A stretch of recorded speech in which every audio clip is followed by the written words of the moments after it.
What's up, guys? Mr. Second Passport here. Today, I'm going to quickly share 12 things that I could not afford until I moved to Ecuador, right? Originally from Cleveland, Ohio, in the U.S. So the first thing, we'll get right to it. I couldn't believe it till someone told me. I had to check it out. A single tomato in Walmart online is selling for a large tomato $1.56 right now here, almost entering 2026, where here in Ecuador you can get a whole bag. Those are big tomatoes for $1. That's I'd say roughly 10 to 12.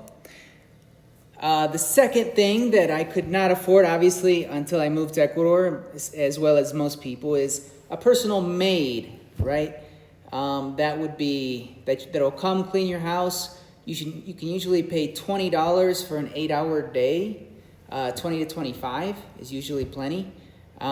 Here in Ecuador, they'll cook for you if you want. They'll clean. They'll do deep cleaning. They'll do whatever you within reason, need them to do. Right. Number 3 would be like a back massage.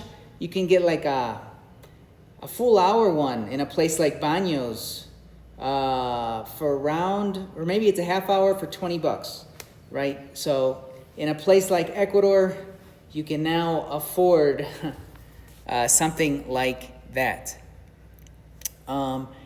Tennis court. I have my own personal tennis coach, right? So this would be number 4, I believe. A true tennis pro, right? He competed here in Ecuador. He's really good. Older guy. I pay him $20 an hour, right? This is something I probably could not afford, like in a place like Miami. How much would it cost there? I don't even really want to know. I'm able to send my daughter to a private school in Ecuador where she has 6 classmates, right? So that's pretty cool, like an elementary school, for $120 a month. Again, not too bad. The next thing I can't afford in the U.S., I know because I have 2 rentals there, and so when I'm always crossing my fingers that nothing happens, because where one of my rentals are in Montana, just to get a plumber to walk in the door right now in 2025, they're charging $400. And yes, I've had to pay that a couple of times for things that have happened. Whereas here in Ecuador, I can afford to call a plumber whenever I like. They usually charge per what needs to be done, not just to walk in the door. Anywhere like around $30 for the day is a good maestro would charge here in Ecuador.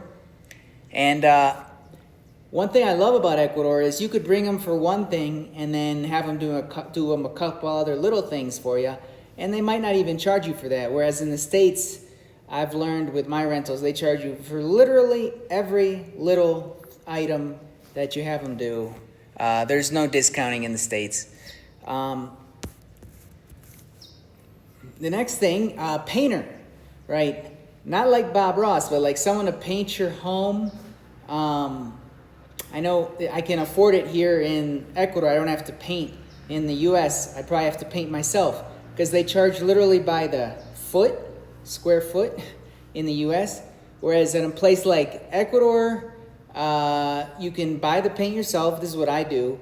And then pay them about $30 for the whole day. Most people will happily take that.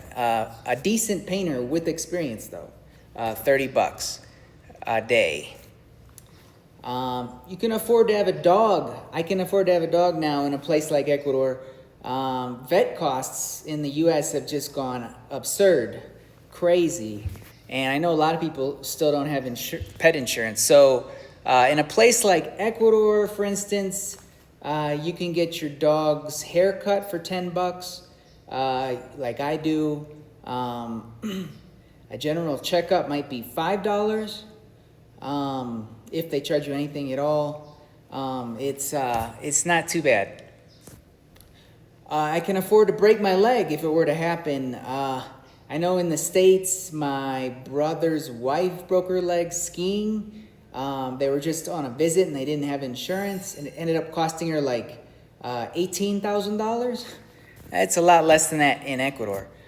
The next thing would be eating out. You know, for $3, you can have lunch, a full plate lunch in Ecuador, which means most of us can afford to eat out every day if we wanted to.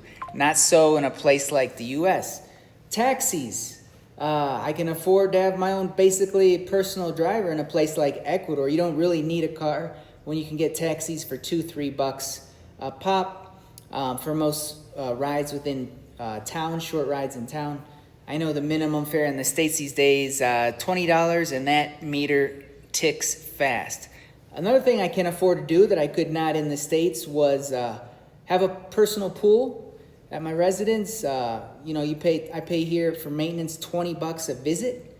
Usually it's 2, maybe 3 visits a month is what's needed. So I know in the States I don't even want to know, probably a lot more than that. Anyway, those are 12 quickies. I'm Mr. Second Passport, and those are things that I can afford now that I live in Ecuador and could not in the States. If I missed something, which I'm sure I did, a whole bunch of stuff, go ahead and leave it in the comments and share with the rest of us. I'm Mr. Second Passport. Like and subscribe to be and ring the bell to be notified of more videos just like this as soon as they're published. Take care.